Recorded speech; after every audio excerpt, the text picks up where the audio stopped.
Well, this one's easy. Favourite non-England World Cup moment has to be, playing in it myself for the Republic of Ireland. But not just playing in it, actually scoring in it. It was just the most amazing moment in my career. My favourite World Cup moment, it has to be the 1998 final when all the rest of the world caught up with the fact that Zinedine Zidane was the best player in the world after he scored those 2 goals to propel the home nation, and it's always about the home nation, to victory over Brazil. This is my favourite non-England World Cup moment.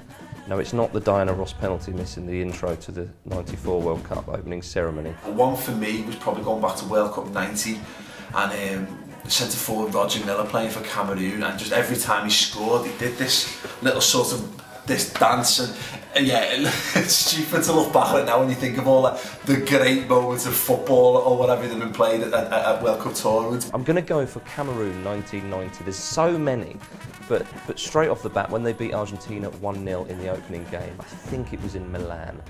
Unbelievable. Argentina were the world champions. They had Maradona, they had Caniggia, side full of talent. And Cameroon, who were they? Who were the Lions of Cameroon? Nobody knew who they were.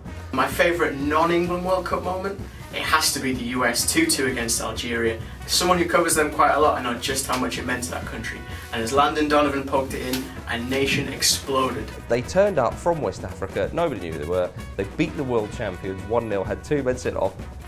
People were outraged. It was brilliant and it set the tone for that tournament. Cameroon 1990, absolutely marvellous. World Cup '98, I was there, out there in Paris, and I wasn't actually supporting England in '98, I was supporting Jamaica, yes, the country of my parents. I was there representing Jamaica's time in that World Cup. I think they drew Croatia, they beat Japan, they made a great account of themselves, and just being there, it was brilliant. So that's my other memory, non-England memory. So we're a goal down, not playing particularly well. Samuel Eto's causing us all sorts of problems. We come in at half-time. Mick McCarthy says to us, listen, we've got to do a lot better. We said before the tournament, no regrets. Let's not have any second half. We came out firing on all cylinders, put Cameroon under real pressure. I think Kevin Kilban went down the left-hand side. Rubbish cross, actually, to absolutely no one. It got cleared, really poor defensive header, to me about 25 yards out. It just fell sweetly for me. Hit it first time, caught it as I wanted to catch it, and as soon as I hit it, I thought, that's got a chance.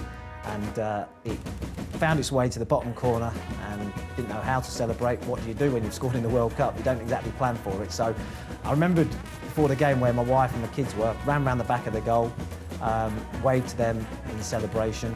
It wasn't until afterwards that I found out one of my sons was asleep and my missus threw her beer over the guy in front of her. But he couldn't care less, to be fair. We just equalised in the World Cup.